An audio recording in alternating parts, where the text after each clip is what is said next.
Hi, I'm Senator Tom Garrett, and I want to welcome you to the 2013 Virginia General Assembly session. As you can imagine, the first week's been pretty hectic, but we're trying to just continue what we started last year. With that in mind, I was so proud of it, I decided to include it in my video. This is our 2012 Virginia General Assembly Freshman of the Year Award from the Virginia Chamber of Commerce. And really, if you can't tell, I'm proud of having earned this award.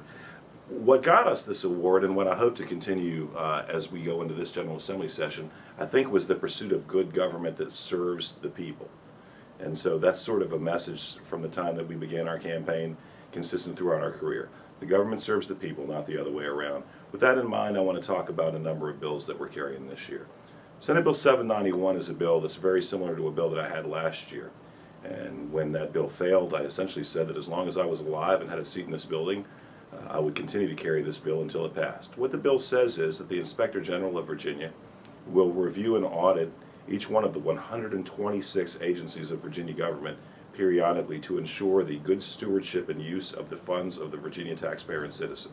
That's about good government and government that serves the people. We're pinching pennies, times are tight, jobs are hard to come by. We should rightfully expect that our government will be good stewards and shepherds of our tax dollars, and that's what 791 would do. Senate Bill 794 is about the government serving the people and being considerate of the people's needs. Senate Bill 794 deals with disabled parking placards, temporary in nature. I learned from a constituent a story of having received a total hip replacement.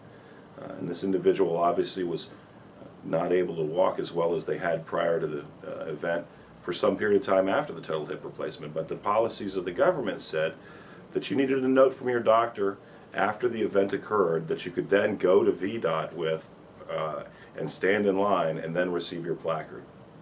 What this bill would do is allow doctors in circumstances where it is known that an individual will qualify for a temporary handicap parking privilege to have a note in advance, so the constituent who was to have had the hip replacement could have gone to DMV before and not after the procedure.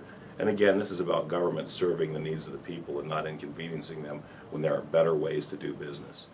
Another good government initiative that I'd like to talk to you about today is Senate Bill 825. What Senate Bill 825 does is it ensures that when a criminal defendant swears under oath to their indigency, that the Commonwealth does its due diligence to ensure that that declaration is true. In other words, to paraphrase Ronald Reagan, trust but verify. It would parallel the computer systems in the same courthouses that are used to put in applications for court-appointed counsel, easy for me to say, with the land and property records of those same individuals in those localities. And it may not seem like this is a problem, but in fact, we've had several instances of individuals being convicted, one in Louisa County who was sentenced to about 3 years for repeatedly lying on his court-appointed counsel declarations. Simply put, the taxpayers of the Commonwealth shouldn't be burdened for the bad acts of individuals when those bad acts can be avoided. That's good government. Finally today, I want to talk about Senate Bill 827. What Senate Bill 827 does is it says that the regulatory standards that are established by the Commonwealth, where those regulatory standards have parallel regulatory standards at the federal level, will not be more stringent than the federal regulatory standards unless the General Assembly says that they should be.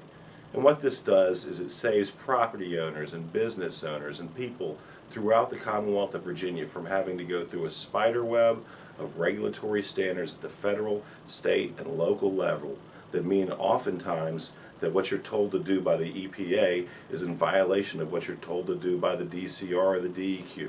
So what we're trying to do is create a consistent level playing field for businesses and property owners to be able to enjoy their natural property rights and grow their businesses free of excessive government interference.